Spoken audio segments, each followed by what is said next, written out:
Coloca a D também, por favor, Vera. Fiquem vocês duas. Boa noite a todos. Já está gravando? Já. Hoje, 17 de maio de 2026, domingo, estamos iniciando mais um estudo do NEP Alcione. Hoje o estudo é de Maria. A gente vai dar uma olhadinha em Maria como a arca da aliança, da nova aliança. Então, para começar nosso estudo de hoje, eu vou chamar minha querida Mari, que vai fazer a leitura de harmonização e depois vai fazer a nossa prece. E aí a gente começa. Boa noite a todos. Boa noite. A gente vai fazer a mensagem aqui desse livrinho, tá?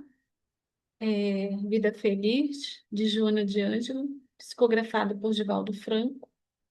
E a mensagem cento e diz o seguinte: não te canses de amar. É possível que a resposta do amor não te chegue imediatamente. Talvez te cause surpresa as reações que propicia. É possível que as haja desencorajadoras. Sucede que, desacostumada aos sentimentos puros, as pessoas reagem por mecanismo de autodefesa.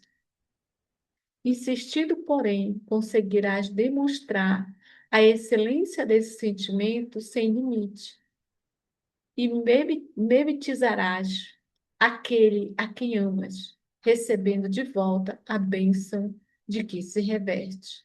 Ama, portanto, sempre.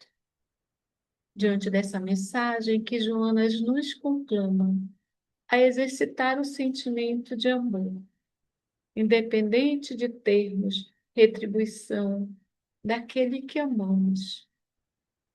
Que possamos, Mestre Jesus, começarmos esse exercício, mesmo que devagarinho, mas que possamos, nesta encarnação ainda, iniciarmos esse exercitar de amar, mas que antes de tudo possamos nos amar, para que ao chegarmos ao outro, consigamos entender o significado desse sentimento mais sublime que é o amor. E diante dessa mensagem de Joana, consigamos fazer de todo o coração, que simboliza o amor, o estudo da noite de hoje. Ilumina todos nós, para que consigamos aprimorar os conhecimentos aqui nessa noite de hoje e conseguirmos ressignificar em nossas mentes e em nossas ações. Que as facilitadoras desse encontro possam ser intuídas pela espiritualidade maior e que assim consigamos absorver as mensagens que serão expostas. Ser conosco, Mestre Jesus, não só hoje, mas agora e sempre, que assim seja, graças a Deus.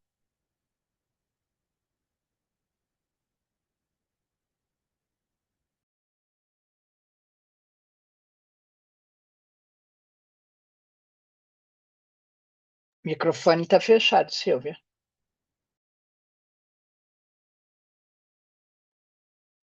Agora sim.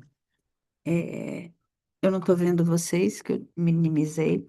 Então, quando alguém quiser falar, por favor, levanta a mão ou abra o microfone.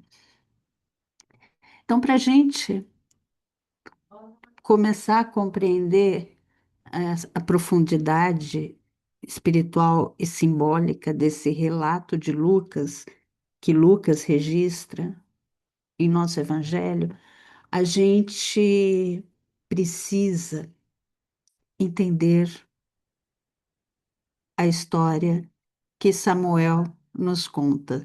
Então, a gente precisa voltar no tempo, voltar séculos atrás, lá em Israel quando Samuel começa a contar uma narrativa. E é ali que a gente encontra um dos episódios mais marcantes envolvendo a Arca da Aliança, que é o símbolo máximo da presença de Deus no meio daquele povo, e que vai servir de pano de fundo para a gente entender esse o que Lucas traz em sua narrativa sobre a visitação. A gente não está diante apenas de uma mera visita familiar, a gente está diante desse traslado, desse caminho da nova Arca da Aliança, né, da Arca da Aliança.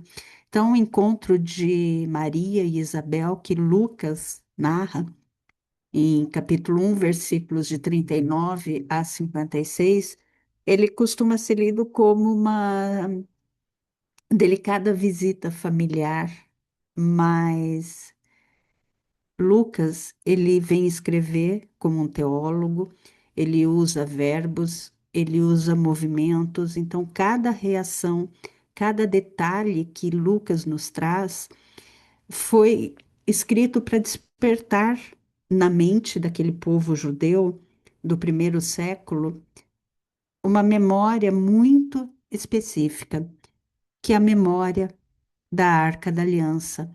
Então, para a gente entender um pouco o que é essa arca, né? É, era um objeto sagrado onde a presença de Deus se manifestava. Então, o ponto era um ponto onde o céu e a terra se encontram. E Lucas, ele traz uma estrutura, ele traz em sua literatura, né? Ele faz um espelho da jornada de Maria e da jornada de Davi. Quando Davi ele conduz a arca para a região montanhosa de Judá. E está registrado no segundo livro de Samuel, principalmente no capítulo 6. Então, a gente vai dar uma olhada na passagem de Samuel. A gente vai, para a gente compreender esse espelho e compreender todo esse pano de fundo que Lucas nos descreve a visitação. Então, o capítulo 6 do segundo livro de Samuel, ele narra um desses momentos mais intensos da história espiritual de Israel, que é o retorno da Arca da Aliança para Jerusalém. Então, depois de consolidar o reino e estabelecer em Jerusalém como centro político, Davi, ele desejava fazer de Israel, de Jerusalém, também um centro espiritual da nação. E então ele reúne inúmeros homens de Israel e parte em grande celebração para buscar a arca de Deus, que é esse símbolo máximo, né? Então a arca, ela é colocada em cima de um carro novo e ela é conduzida em meio à música, em meio a instrumentos, em meio à dança e em meio à alegria. E a gente olha, né, todo o povo celebrando. Davi, ele dança diante da arca, né, diante do Senhor, com grande intensidade e com grande irreverência. Mas durante o trajeto, acontece algo inesperado. A Arca da Aliança, né, os bois, eles tropeçam e a arca parece pender. Então acontece esse acidente e ele estende a mão para segurar a arca. E naquele instante em que ele estende a mão para segurar a arca, ele é ferido. diante da arca e ele morre ali, ali mesmo. Então, toda aquela celebração, ela se transforma em choque. E Davi, ele fica profundamente abalado e ele fica confuso e ele é tomado de temor, né? E ele passa a perceber que a presença de Deus, ela não podia ser tratada apenas com entusiasmo humano. Havia santidade, havia reverência e havia medo envolvido. Então, Davi, ele pergunta: como virá a mim a arca do Senhor? Então, com medo, ele fica com medo de levar a arca para Jerusalém por conta desse acidente, por conta dessa, desse ferimento, né, da morte de Uza. Então, ele resolve deixar a Arca da Aliança na casa de uma pessoa, na casa de Obed-Edom. Então, é importante a gente entender essa história, né, que a gente está contando, para a gente compreender essa a relação entre a visitação de Lucas e a Arca da Aliança. Então, a Arca da Aliança, ela permanece na casa de Obed-Edom por 3 meses. E algo extraordinário acontece. A casa dele, de Obed-Edom, onde a arca estava guardada, né? Ela começa a prosperar e começa a ser abençoada. Então, quando Davi, quando ele ouve isso das bênçãos da Arca da Aliança, ele entende que a presença de Deus não veio para destruir, mas veio para a bênção.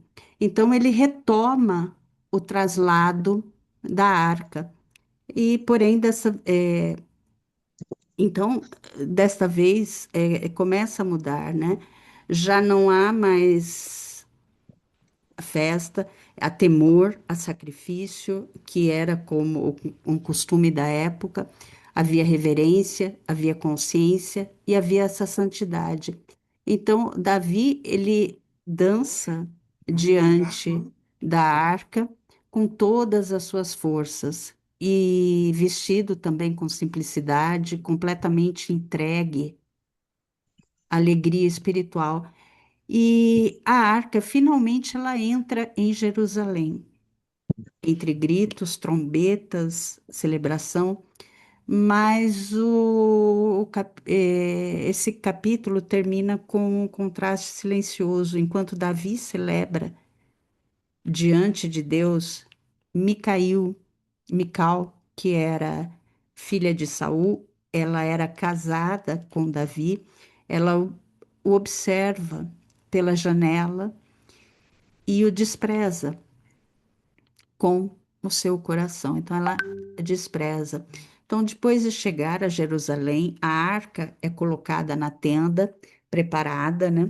E Davi ele oferece holocaustos, ele oferece sacrifícios como era um costume, e reconhece a santidade ali, né? Então, quando termina, Davi ele abençoa o povo, ele ele divide o alimento para toda a população, entre homens e mulheres, ele distribui pão, carne e vinho. E quando Davi ele retoma para sua casa, né, a gente vê um contraste.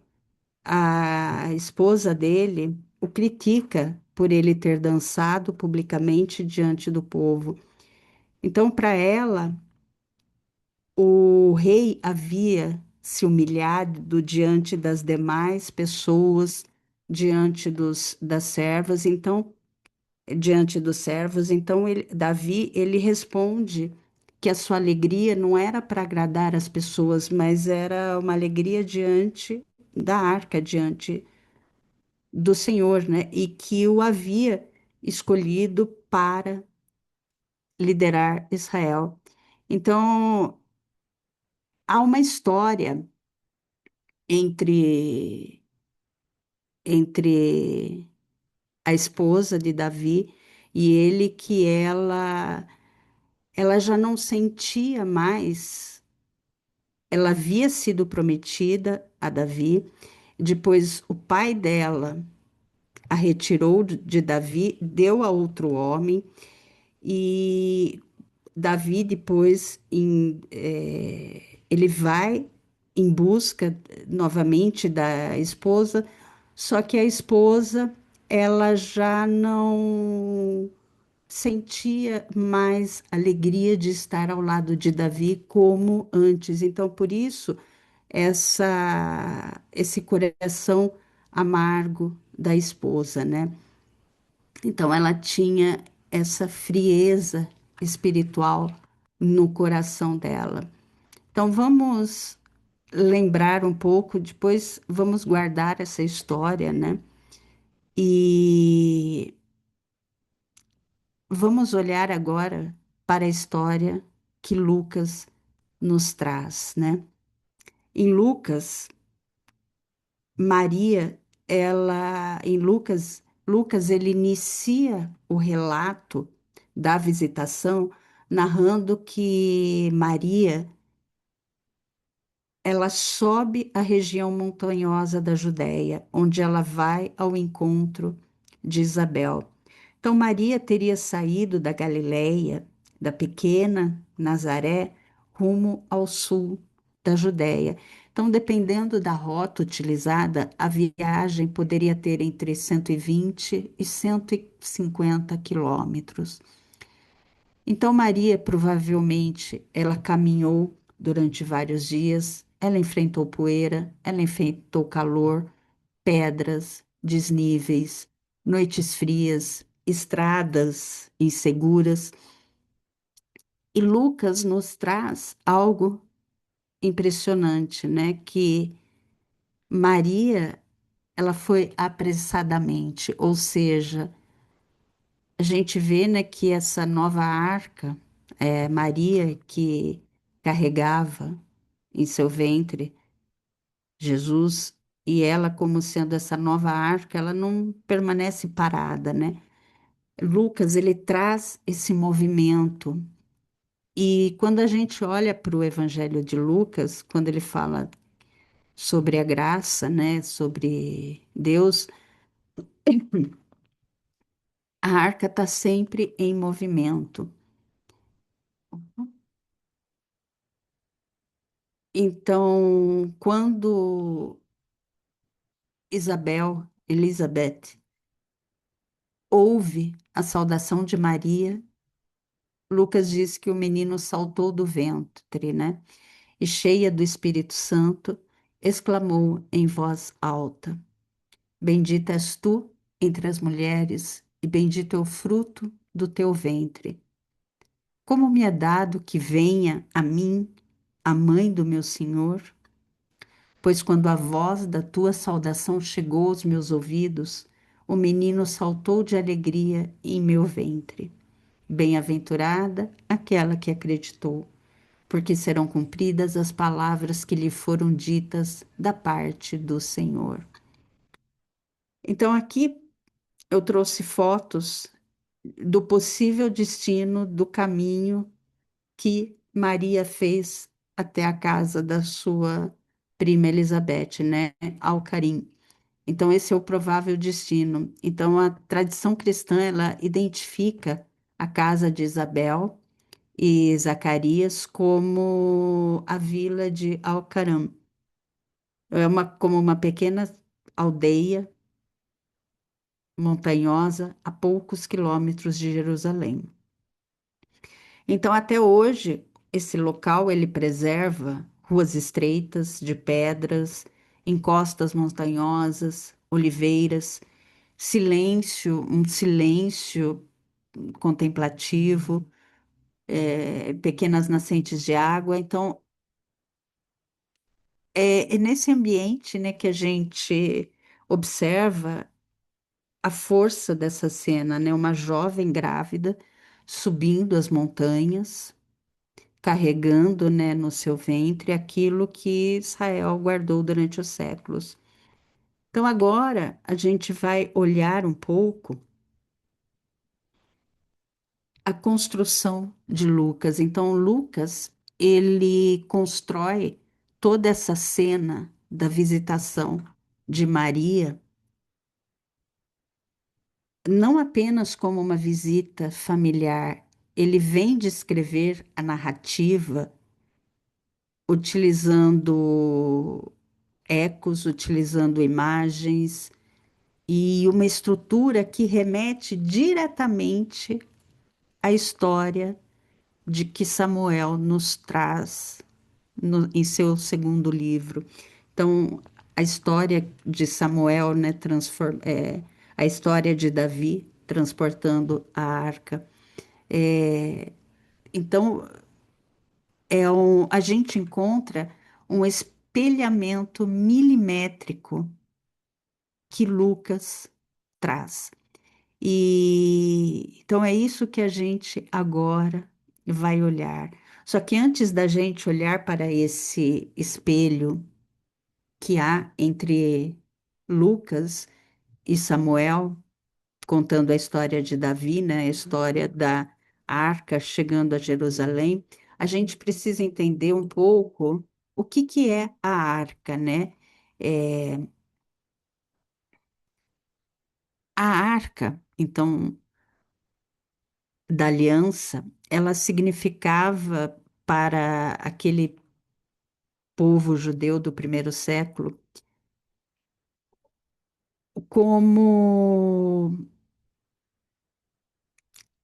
hoje, né? Como não era apenas um móvel. Hoje, né, a gente muitas vezes, se a gente pensa nessa Arca da Aliança, a gente não é apenas um móvel, um artefato religioso antigo, é uma peça histórica cercada de simbolismo. E para Israel, para aquele povo judeu do primeiro século, ela ela era muito mais do que esse artefato religioso. Era ali, né, que o invisível e o visível, que o Deus se encontrava com os homens. Então, tinha na arca, tinha as tábuas da lei, tinha os sinais da aliança e tinha uma memória viva da condução de Deus sobre Israel. E a arca, ela era cercada por temor, a arca era cercada por reverência, por santidade, e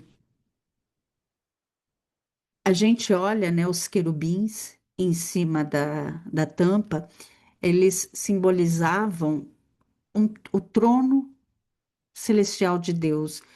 Eles simbolizavam esse espaço entre a manifestação divina e o homem, né?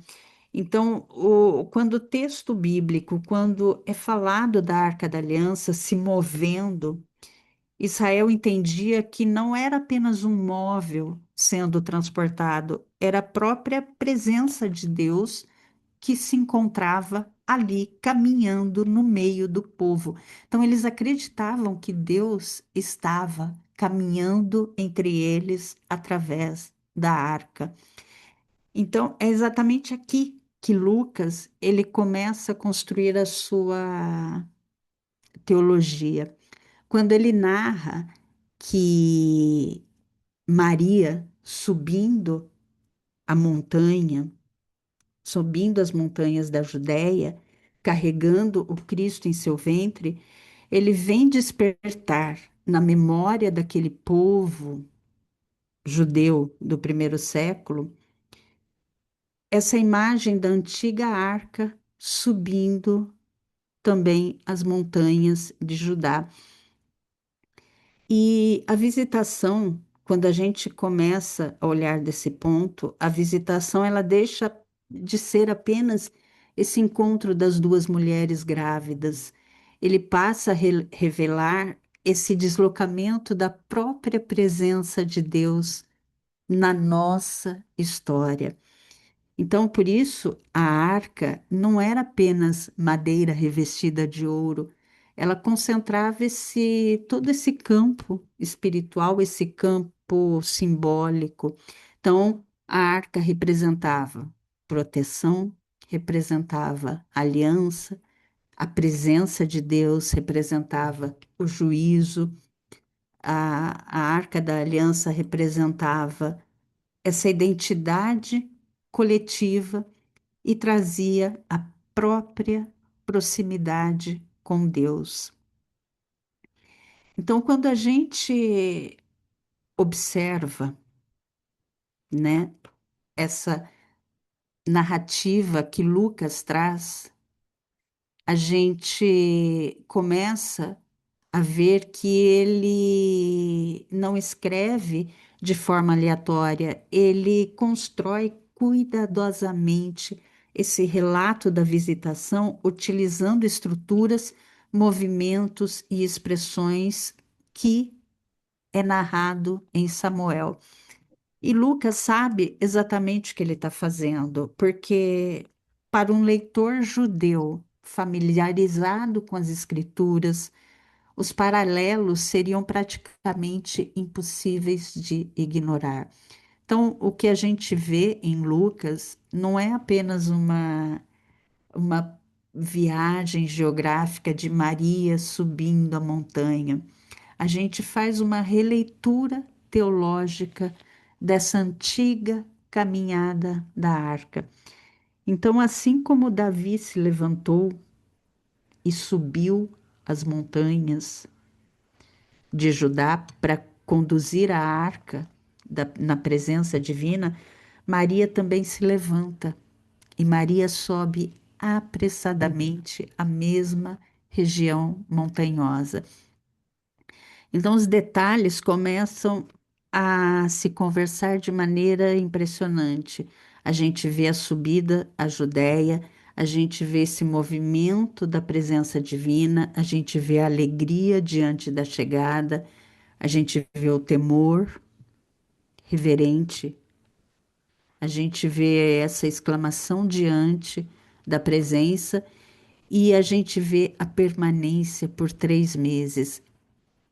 Então, Lucas, ele projeta literalmente a narrativa de 2 Samuel sobre a visitação, mas tem uma única diferença fundamental. Enquanto no livro de Samuel, a antiga aliança, a presença de Deus era carregada em madeira revestida de ouro, no Evangelho de Lucas, ela é carregada no ventre de uma mulher. Então, por isso que a gente olha a visitação, a cena da visitação, né? A gente não pode olhar apenas como uma visita, uma simples cena doméstica, né? Então, Lucas, ele vem descrever que João reage no ventre, que Isabel é preenchida pelo Espírito, a casa muda de atmosfera, a presença divina, a gente vê que produz vida e produz alegria. Então, o sagrado, né, ele deixa de ser apenas contemplado à distância e passa a ser visto, passa a ser experienciado na relação com o outro, né? E por isso a nova arca caminha em pé. E nós fomos criados para sermos profundamente transformados pela presença de Deus. E Lucas, ele vem dizer que a presença mais transformadora da história começou a caminhar entre os homens. E a gente olha esse espelhamento sob 4 pontos, né? Então, são 4 pontos que a gente vê essa semelhança da antiga com a nova arca. E o primeiro espelhamento, ele é construído por Lucas justamente no movimento da viagem. Então, em Samuel, né, no livro 2 mostra que Davi levantou-se e foi à região montanhosa de Judá para buscar a arca de Deus. Está no versículo 2. E em Lucas, Maria também se levanta e vai apressadamente à região montanhosa de Judá para visitar Isabel. Então, esse é o primeiro espelho, é o primeiro ponto que a gente encontra. Então, Lucas, ele escolhe cuidadosamente os verbos levantar-se, o cenário geográfico e o cenário geográfico para ativar na memória bíblica daquele povo judeu, essa antiga narrativa do movimento da arca, do traslado da arca. Então a arca sobe as montanhas, carregando todo esse simbolismo da presença de Deus. Então agora é Maria quem sobe aquelas mesmas colinas e traz, só que ela está trazendo em seu ventre a própria presença encarnada do Cristo. Então o foco não é o destino, mas é o movimento de levantar-se e ir. É esse deslocamento. Por isso, a montanha, né, essa região montanhosa, ela possui esse papel fundamental, né? A presença de Deus voltou a caminhar entre os homens, entre nós, no meio da nossa história. Então, isso vem nos mostrar que Deus não deseja permanecer encerrado apenas em uma estrutura, em estrutura religiosa, em templos, ou em arcas, ou em símbolos sagrados. Vem mostrar que Deus é essa graça em movimento. Então, a arca, ela começa a subir a montanha. Maria sobe as montanhas. A gente vê essa presença de Deus em deslocamento, né? E quando a gente pensa nesse movimento de subir as montanhas, a gente vê uma relação direta com a nossa transformação interior. Quando a gente está em movimento, quando a gente não está parado, estagnado, a gente se organiza interiormente. Os nossos padrões rígidos mentais, eles começam a ser reorganizados e até a nossa percepção da realidade se altera. A gente não foi criado para permanecer estagnado. A gente foi criado para o movimento. Então, não é por acaso, né, que a gente percebe muitos momentos profundos de evolução, de reorganização emocional que acontece durante caminhadas, durante peregrinações, durante deslocamentos, durante travessias, durante jornadas, e a gente vê o evangelho que ele é cheio, o evangelho ele é carregado desse movimento. É, Jesus, ele quase sempre ensina quando ele está caminhando, né?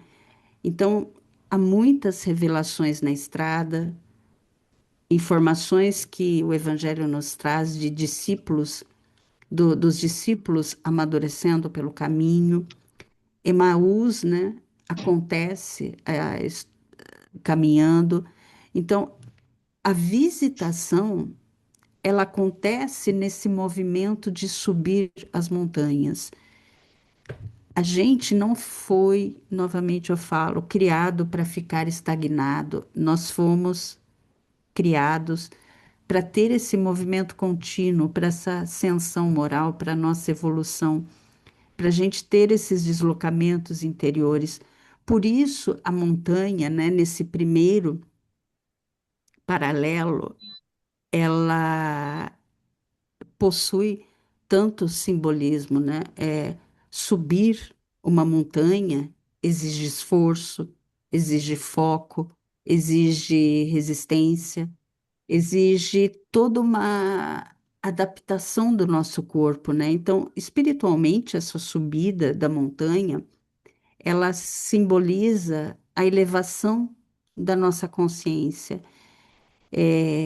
A gente vê vários momentos dos evangelhos, Abraão subindo o Moriá, Moisés subindo o Monte Sinai, Elias subindo Horebe, Davi, como a gente viu no começo, subindo com a arca. Então, Maria, ela sobe carregando o Cristo. E então, quando a gente sabe, né, que todo encontro com Deus, toda a nossa fé, ela exige esse deslocamento interior, ela exige esse movimento. Então, esse primeiro movimentar-se de Maria, ela chama para caminhar. E a gente vê que, por isso, Maria, né, como Lucas traz, ela sobe apressadamente. Então, o Evangelho começando como uma mulher que se levanta e vai, como uma mulher em movimento carregando Jesus. Então, isso é para a gente pensar, né, que o Cristo, ele não permanece parado dentro de nós. Quando ele é verdadeiramente acolhido, ele nos coloca em movimento, ele nos coloca a caminhar, ele nos coloca em ascensão. Tudo bem por aqui, meus queridos? Perfeito. Então, vamos para nossa segunda semelhança, para nossa segunda, nosso segundo ponto, né? O nosso segundo espelhamento. Ele também é impressionante porque Lucas, ele não traz novamente a geografia, ele traz essa própria relação diante da presença de Deus. Então, Lucas, ele vem aprofundar mais ainda a experiência com Deus, a experiência com o sagrado. Davi, né, no versículo 9 de Samuel, ele vem trazer que diante da santidade da arca, Davi é tomado de temor e exclama: Como virá a mim a arca do Senhor? E Isabel, diante de Maria, ela é tomada de temor, como Davi foi tomado de temor. E, e ela exclama, né? Ela é tomada de assombro espiritual e profere, né? Ela exclama: De onde me vem esta honra de vir a mim, a mãe de meu Senhor? Então, ambos, eles reconhecem algo algo muito maior que estava diante deles. Então, depois, aqui, vamos lembrar, né, aquela história que eu contei lá no começo, quando Uzá ele toca na arca que estava subindo a Jerusalém e ele é morto. Davi, ele é tomado desse medo, desse temor, né? E tem esse questionamento. E Maria, depois de séculos, né? Lucas, ele vem retratar esse mesmo temor quando Isabel fala, né?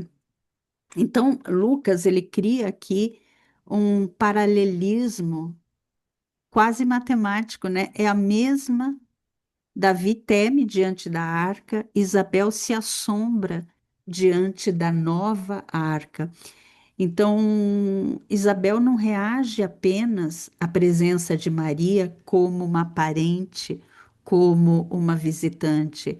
Ela reage a Maria com a presença divina que Maria carregava. Então, quando a gente, vamos pensar um pouco em nós, né? Quando a gente entra em contato com algo grandioso, com algo transcendente, ou quando a gente contempla algo muito grande, a nossa, o nosso eu, né, o nosso ego, ele diminui. E há um- alguém quer falar alguma coisa? Está com o microfone aberto?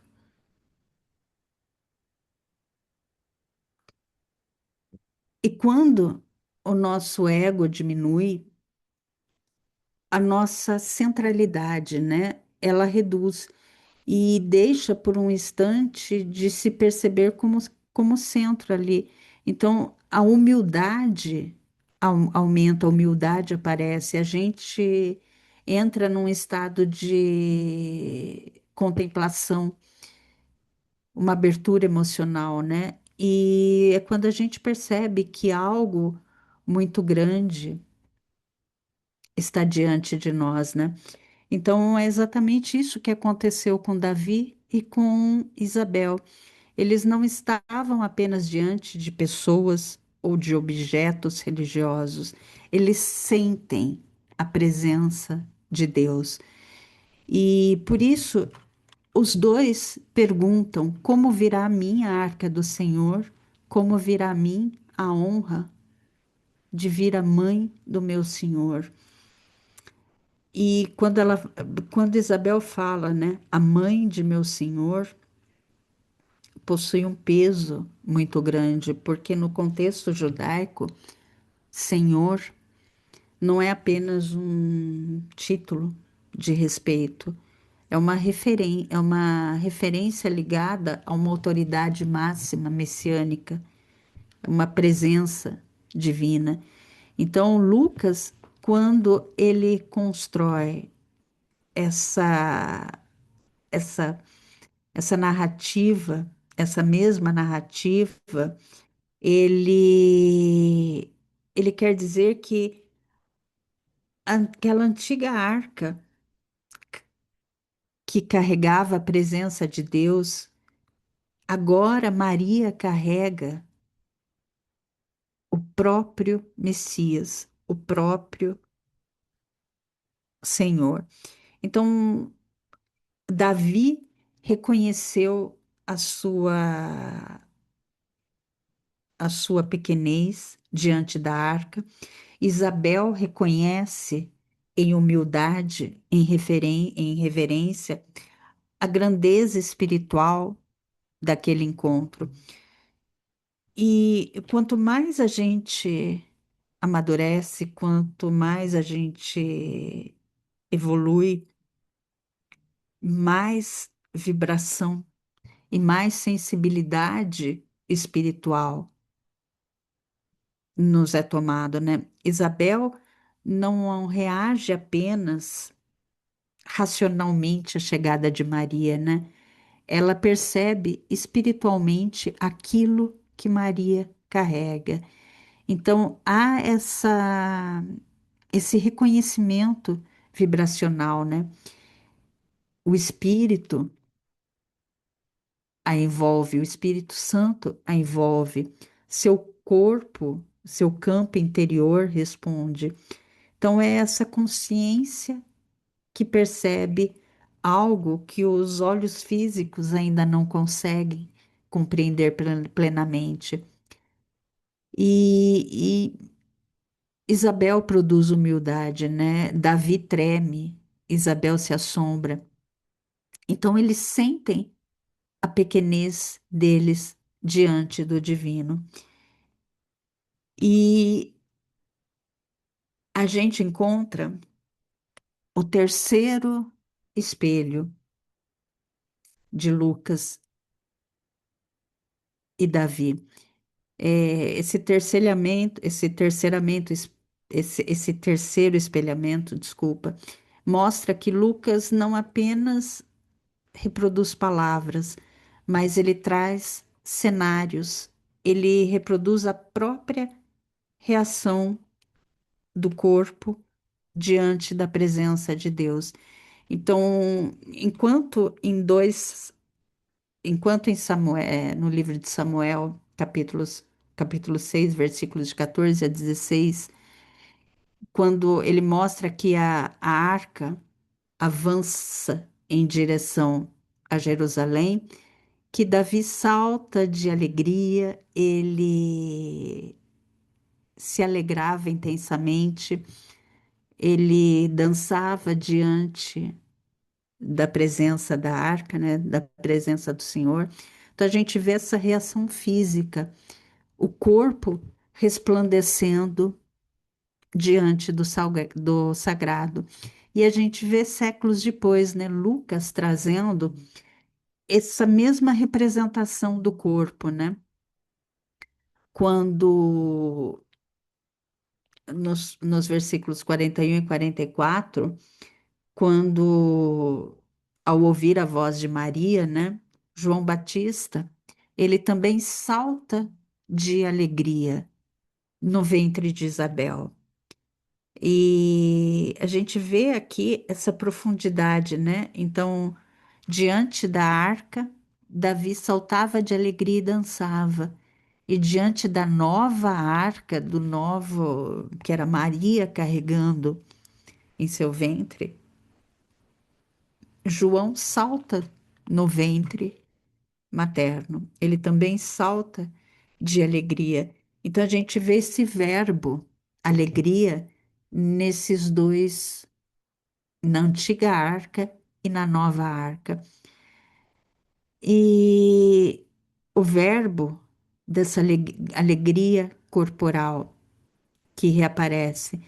Então a gente está diante também de algo muito profundo, que Davi reage conscientemente diante da presença de Deus e João Batista reage antes mesmo de nascer. Então, Lucas está querendo dizer o que nisso, né? Que ele está querendo dizer que a presença do Cristo é tão poderosa que provoca esse reconhecimento espiritual até mesmo no ventre. Então, a criança ainda não fala, a criança não nasceu, mas ela já responde profeticamente a a chegada do Messias. Por isso que muitos estudiosos enxergam aqui essa dança profética, esse movimentar do corpo, né? É, essa presença divina, né, que voltou a produzir movimento. Então, a gente encontra essa produção de alegria e de vida nesse terceiro espelho. E o nosso último, nossa última espelhamento que a gente, o quarto espelhamento, né, esse último espelhamento, é, é talvez é mais difícil da gente explicar como coincidência, né? Porque Lucas, ele deixa de trabalhar apenas com símbolos, com palavras, com movimentos, e ele vem reproduzir a duração temporal da narrativa. Lá em Samuel, versículo 11, a arca, ela permanece na casa de Obed-Edom. Lembra que Davi estava com medo, lembrem O Davi estava com medo de carregar a arca depois da morte de Uzá. Então ele deixa a arca na casa de Obed-Edom por 3 meses. Ela fica abençoando aquela família por exatamente 3 meses. E séculos depois vem Lucas, né? Ele vem registrar que Maria permaneceu na casa de Zacarias exatamente pelo mesmo período de 3 meses. Então, esse espelhamento, né? Essa última semelhança, né, das narrativas é, é bem significativo, porque Lucas não precisava mencionar essa duração de 3 meses. Ele não precisava, mas ele faz questão de registrar esse tempo exato. Então, ele vem fechar esse paralelo teológico da antiga arca com a nova arca. A antiga arca permaneceu por 3 meses, levando bênção à casa que o recebeu. E agora Maria, carregando Cristo, ela permanece 3 meses naquela casa e tudo ali se transforma. Isabel, voltando a falar, ela é cheia do Espírito Santo. João reage no seu ventre. Palavras proféticas a Maria são liberadas. Então, essa presença, a gente vê a presença divina visitando aquele lar, como também Samuel registrou no seu segundo livro. Então, Lucas, ele vem criar essa assinatura cronológica desse espelhamento, ele vem trazer essa cronologia do espelhamento. É como se ele dissesse que aquela antiga presença voltou a habitar entre os homens, voltou a se estabelecer entre os homens. Então, aqui a gente vê exatamente quando João Batista ele responde vibratoriamente a Jesus, né? A gente percebe que ele sente, o seu campo emocional, né, espiritual, entra em ressonância com aquilo que Maria carrega. E o Evangelho vem descrever, né, que Isabel é tomada pelo Espírito Santo, ou seja, a presença do Cristo provoca essa expansão de percepção, né? E Davi, ele treme diante da arca. Isabel se assombra novamente, né, diante da presença do Cristo. Então, eles experimentam aquilo que talvez seja um dos sinais mais autênticos dessa nossa da maturidade espiritual, né? A humildade que surge diante do Cristo, né? Porque um espírito amadurecido, ele não sente necessidade de se engrandecer a si mesmo. Ele percebe esse algo maior e produz reverência, produz sensibilidade e produz essa transformação interior.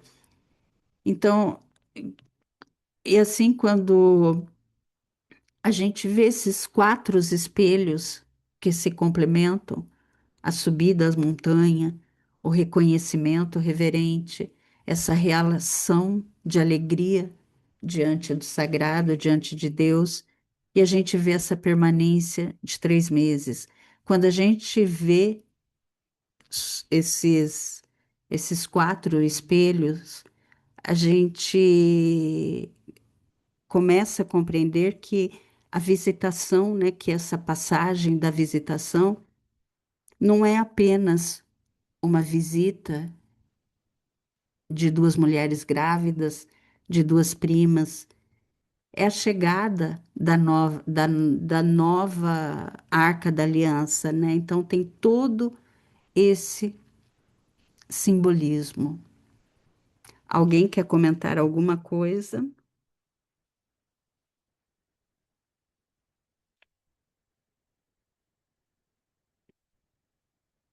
Por favor, Solange, minha querida.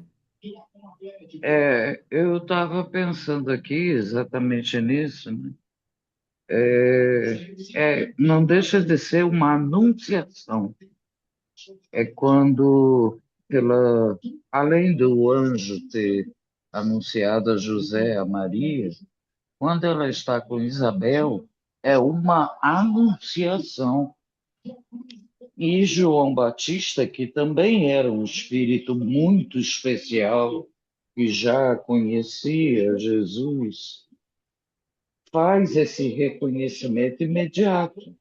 Por isso, dois espíritos de grande escola próximos, Isabel já sente aquele impacto vibracional violento, né?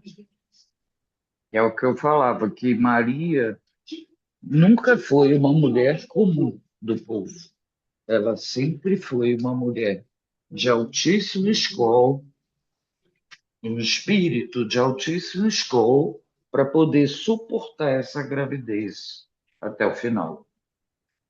Então, é, ela está anunciando a Zacarias, esposo de Isabel, que era um sacerdote, e a Isabel, que está vindo alguém muito, muito especial. Não sei, é a impressão que eu tive.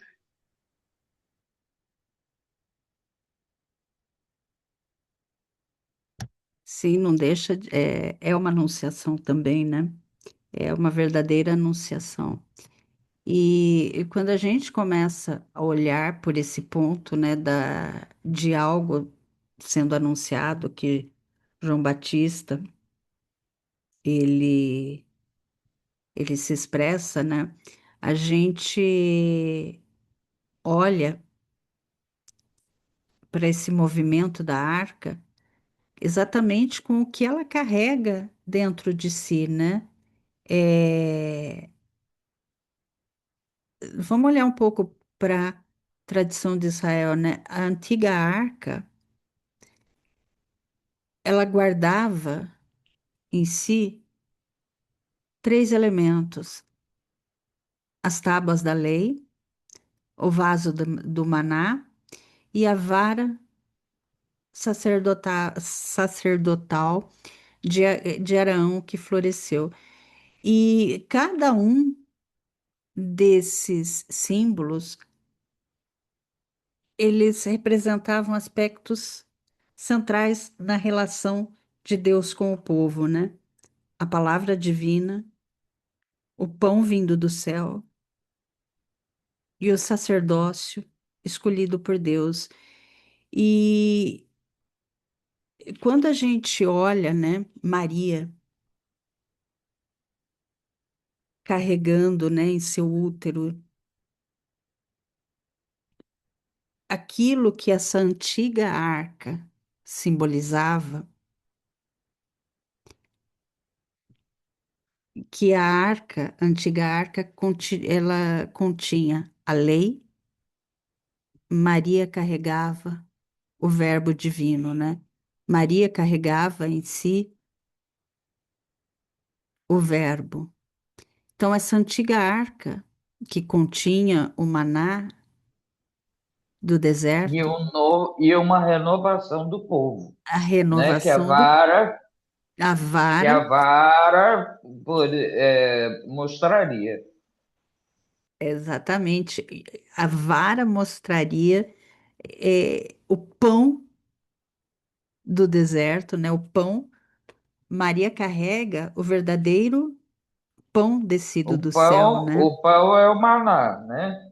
O pão é o maná, E a exatamente. vara seria um novo povo ou uma reformada no povo, nas ideias do povo, né? É, Maria, ela carregava o quê? O maná anunciava, ele guardava essa vara sacerdotal. E Maria, ela carregava o sumo sacerdote. Então, é uma construção teológica cheia de anunciação, como a Sol trouxe, e é uma construção teológica que essa antiga arca, né, ela carregava esses símbolos da presença divina e Maria, ela mesma transportava a lei, o verbo, o pão da vida e o sumo sacerdote definitivo. Então, os primeiros cristãos, quando Lucas registra exatamente ele registra a visitação, essa anunciação, da maneira como ele registra com esses espelhos de Samuel, ele quer fazer com que aqueles primeiros cristãos começam a enxergar nela essa nova arca da aliança. Por isso que esse simbolismo, esse espelhamento é tão importante a gente olhar, porque ele estava falando para esses primeiros cristãos, né? Então, não era uma substituição da antiga história de Israel, era como o cumprimento pleno do Cristo. Então, essa presença do Cristo, ele Era a passa, renovação da aliança. era a renovação da aliança, era a nova arca da aliança. Então, ele passa a irradiar essa transformação, essa vida e essa elevação, porque essa nova arca não era apenas a continuidade teológica lá de Samuel, que Samuel registra.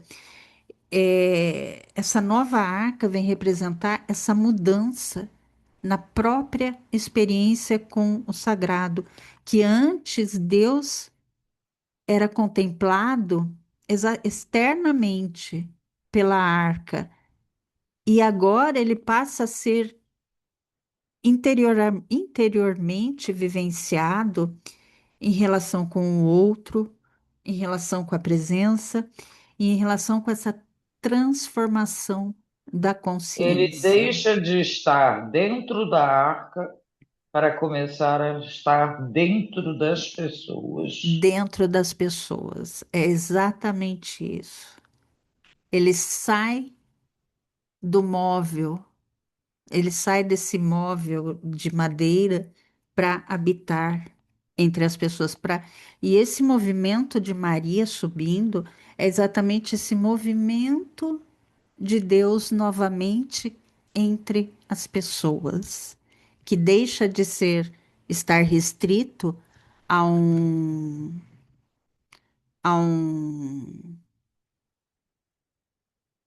fugiu a palavra, a um, a um monumento, né? E passa a estar entre as pessoas. E aí a E gente nessa olha, né? época a arca já tinha se perdido, né? Já tinha, já Então, tinha. assim, é o simbolismo do que ela continha, mas que porque ela já tinha sido pelas dominações, etc. e tal, a arca já tinha desaparecido do povo de Israel, não estava mais com Israel. Esteve E com os filisteus devolveram, e depois eles começaram a carregar para fazer as guerras, quando eles estavam fazendo os cercos, sempre vinham os levitas trazendo a arca para abençoar, para que Deus estivesse presente nas batalhas. E era uma coisa assim, como se Deus estivesse só dentro daquela arca que só os levitas tinham a permissão de tocar, né? E dentro do templo, quando ela estava no templo, só uma vez por ano se podia limpar e tocar aqueles objetos e uma pessoa específica, determinada para aquilo, e já provavelmente em oração para estar em comunhão para tocar naquele material. Aí deixa de ser uma arca de madeira, de De ouro, madeira. de lá, de madeira inicialmente, para se tornar um povo, E a anunciação de um povo. ela deixa de representar essa materialidade e vem representar essa plenitude espiritual desses sinais. Então, se antes a Arca da Aliança ela tinha as tábuas de pedra da lei, que continham a lei escrita, Maria, ela agora carregava o quê?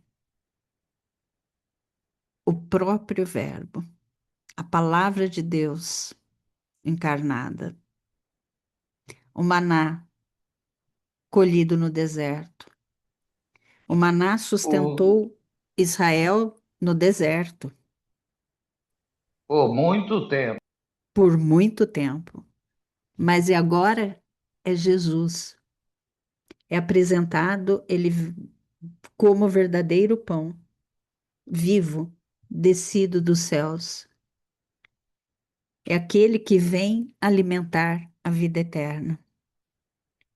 A vara de Arão que floresceu, que simbolizava esse sacerdócio escolhido por Deus, vem mostrar agora Cristo surgindo como esse sumo sacerdócio, como esse sumo sacerdote definitivo, eterno, perfeito. Então é um movimento da sombra para a realidade, do símbolo para o cumprimento, desse objeto sagrado para a presença divina. Então, tudo aquilo que existia dentro da arca antiga apontava para uma realidade futura e definitiva que se cumpria no Cristo. Então, essa antiga arca, ela continha esses elementos que testemunhavam essa ação divina na história de Israel. Maria, que agora carregava em seu ventre aquele para quem todos esses símbolos apontavam. Então, todos esses símbolos que a arca carregava apontava para o Cristo. E, Lindíssimo isso, né? E Lucas, ele quer mostrar isso para que a gente perceba que a presença de Deus não está mais ali no ouro, naquela madeira revestida de ouro ou em pedras da lei. Ele quer mostrar que Deus possui rosto,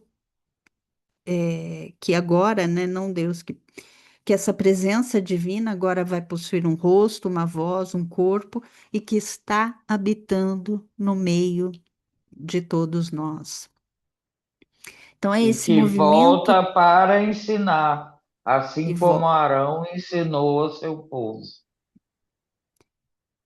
Então é esse o movimento que o Evangelho ele vem apresentar, é, e que essas relações humanas profundas,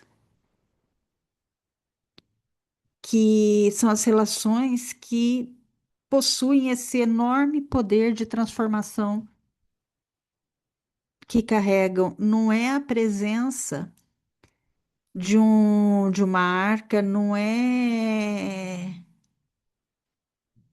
uma presença material, é esse, esse movimento É a de, transcendência. exatamente, de transcendência, que passa a ser essa presença capaz de habitar, tocar e transformar profundamente o ser humano por dentro. Então, a gente, eu vou dar uma corrida aqui. A gente encontra esse, apesar, né, de todos esses paralelos entre a antiga Arca e Maria, existe uma diferença, né, fundamental entre elas. Na antiga Arca, a presença divina, ela era marcada por temor, por distância, por risco. E em Lucas, é acontece, né, que quando Maria chega carregando a presença do Cristo, ninguém morre, ninguém é consumido, ninguém é repelido pela santidade divina. A gente vê João saltando de alegria, Isabel tomada de espírito, casa abençoada, presença divina que gera vida. Então, há essa ruptura que o Evangelho vem inaugurar, essa ruptura fenomenológica que durante muito tempo, né, o sagrado ele foi vivido pelo ser humano, principalmente através do medo, da distância, da sobrevivência. Então eram experiências marcadas por temor, por vigilância, por tensão. E esse homem antigo que frequentemente percebia Deus como uma força inalcançável, diante da qual ele só podia temer. Então, Lucas, ele vem apresentar essa ruptura, essa mudança radical nessa experiência, que quando Cristo, ele chega, quando a presença do Cristo chega, ela não produz destruição, ela não produz um afastamento, ela produz vínculo. Então, quando João salta, quando Isabel se expande espiritualmente, quando a casa é tomada por alegria,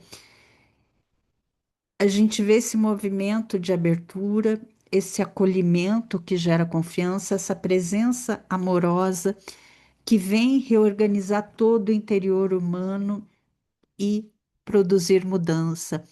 Então, essa nova aliança, ela não vem destruir a antiga, ela vem transformar profundamente. Então, quando a presença do Cristo chega, ela não provoca destruição, ela produz esse vínculo, a gente vê esse vínculo e isso é muito significativo, né? Então, a gente vê a importância de movimento, de ambientes de acolhimento, de segurança e de amor do que esse estado de medo, né? Então, esse estado de terror do Antigo Testamento, do que o Antigo Testamento ele nos mostra, né? Então, a gente vê essa quebra drástica, né? Que a nova aliança traz. Então, ela É uma vem, quebra, mas não com anulação dos valores anteriores. Alguns exatamente, valores, como o alimento, como o, o sagrado,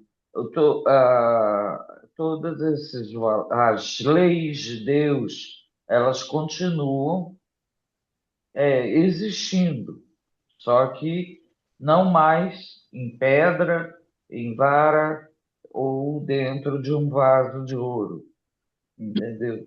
Eu vejo isso É, como transcendência o tempo todo. isso. E completando, né? É porque também não vai ficar restrito aos judeus, né? Transcende para toda a transcende. humanidade. Ele amplia, transforma e transcende.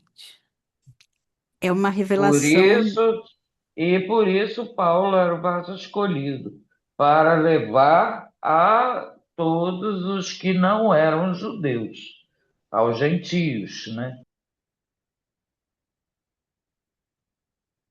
É, exatamente.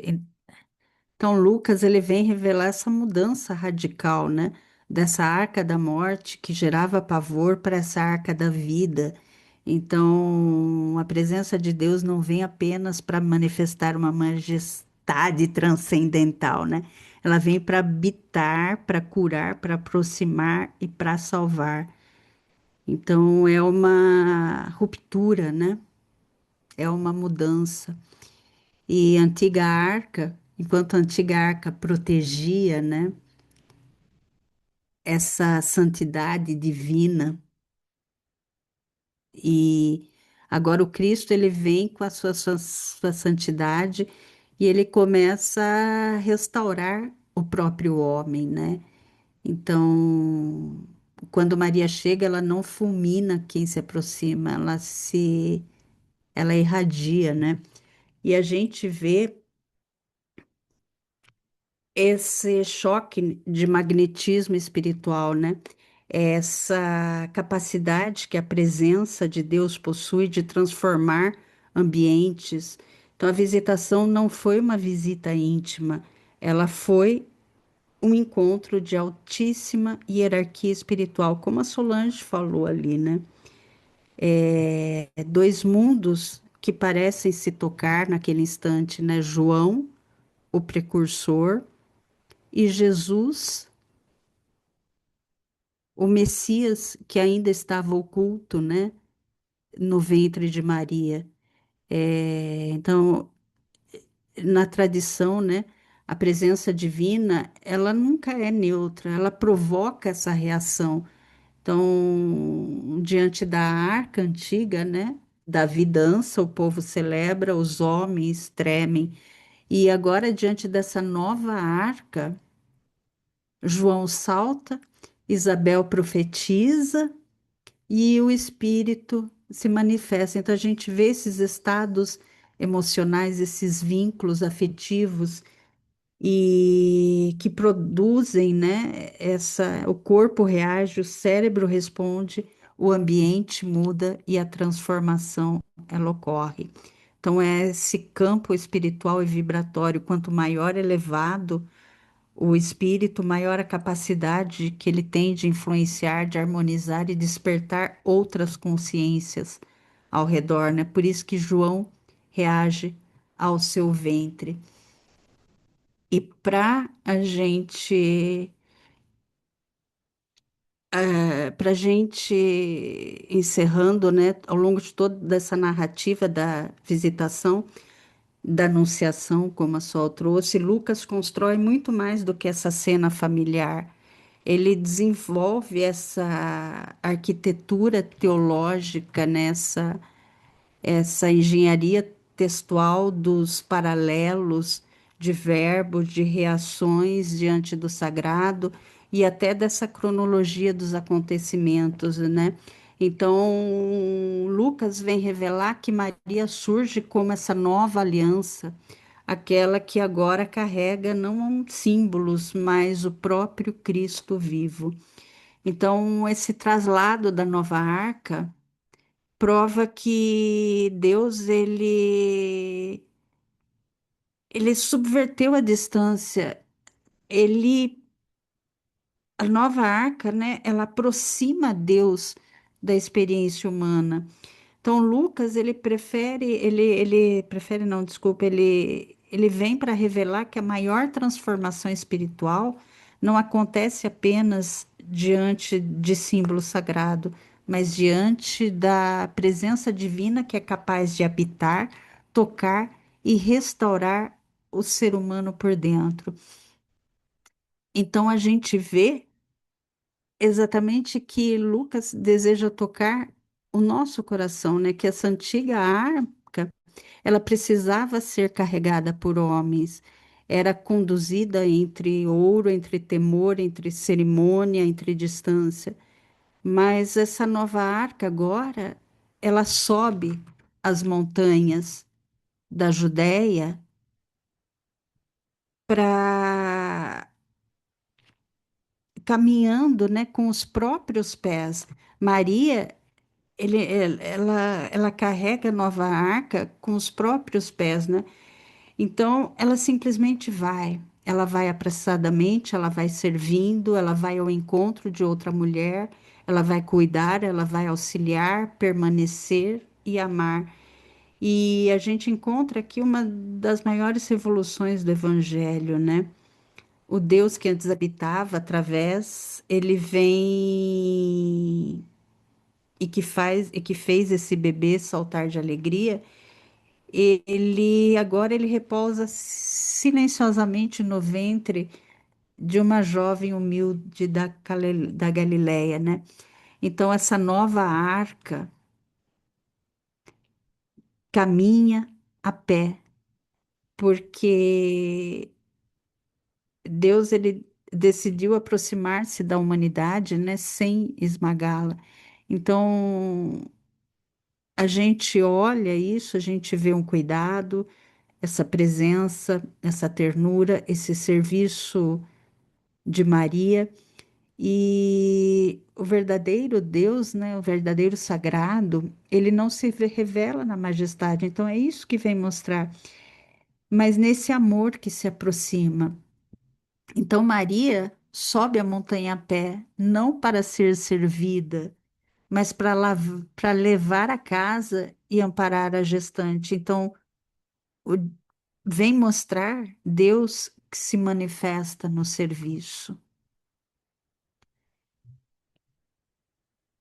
que é Deus se manifestando no amor, né? Nesse amor que se aproxima. É isso. Quem que ficou? Comentários, vamos deixar se alguém ainda tiver ou alguém ainda quer fazer alguma consideração final. Eu ia fazer, mas nós vamos até 10, até meia-noite, se começar agora. Eu ia fazer um link com a Joana. O Por favor, despertar da faça. alma é É, o despertar do ser. Nós fomos criados simples e ignorantes. E aos poucos nós vamos despertando. A gente vem da sombra, vai clareando, vai processando, vai fazendo download da coisa, porque são conhecimentos que a nossa ignorância, a nossa estrutura, inclusive espiritual, física, impede a compreensão. E ele, espíritos mais à frente, Lucas já era também um espírito mais à frente para ter essa visão e trazer essa narrativa para a gente ir aos pouquinhos compreendendo. É muito interessante de ver esse espelhamento, esse link, né, de fatos, e se nós olharmos para nós, porque nós somos deuses, estamos despertando, estamos caminhando, fazendo pelas nossas próprias pernas. O serviço, o aprender a amar, é muito importante a gente ter em mente isso, porque se a gente fica na nossa casinha ali, naquele espacinho, na nossa ignorância, né, a gente atrasa mais ainda o processo. Então, é olhar a evolução de todos nós que a gente segue. Quem fizer a prece, vamos todos mentalizar a Magem da família dela, que a irmã dela ela estava falando com ela há pouco também, então, bem doente, bem grave, e a família está precisando da nossa irradiação também. Ponto. Mas quero dar os parabéns à Silvia, uma aula encantadora. Eu ainda não tinha visto exatamente a arca nova com a arca antiga. Fiquei encantada com o estudo, com a clareza, com os desenhos. Eu fiquei encantada. Parabéns mesmo, né? Trouxe muito conhecimento. Foi muito bom para nós esses Nossa, eu fico encantada com essas concordâncias, são muito significativas para mim. Muito bom, gostei muito.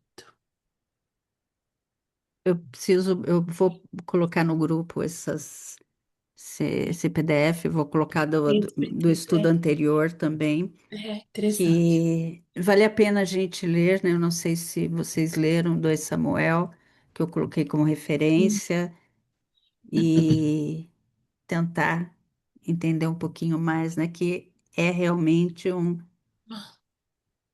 Não tinha é visto. ele trazendo É, Maria realmente como essa nova arca, né? Ela portando Jesus, que não excelente. precisava mais de arca, que agora Deus estava caminhando entre nós.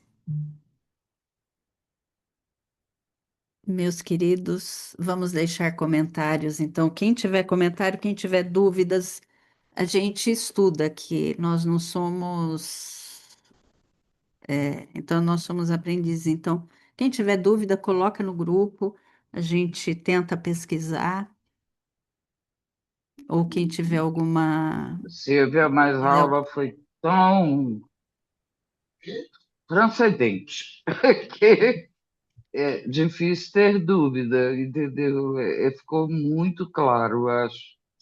E quem estudou Samuel, quem estudou, eu li Samuel hoje, li da Torá também, que achei na internet, depois li o Evangelho, e a gente vê.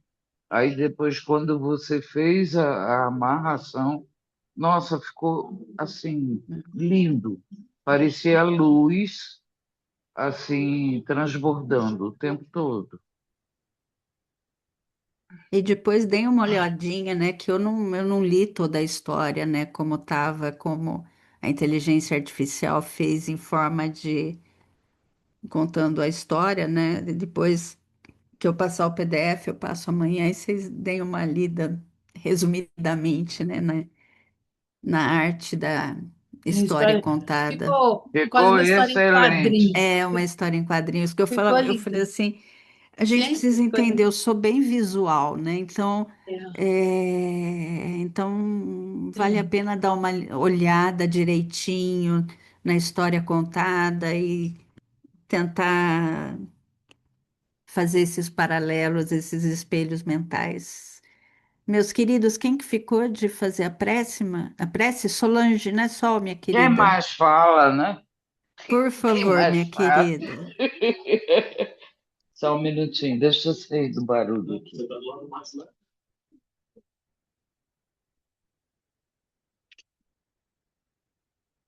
Maria, Nossa Mãe Santíssima, Jesus de misericórdia e bondade, Deus nosso Pai, espiritualidade de luz, que inspirou, que auxiliou na confecção do trabalho, na nossa compreensão, que nos trouxe uma visão lindíssima.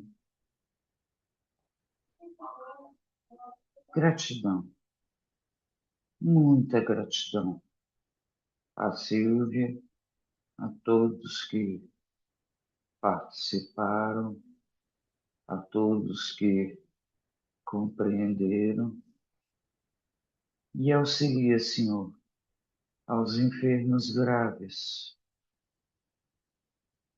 a parente da Mágida, a uma senhora que eu estou com o nome na cabeça, e a todos os que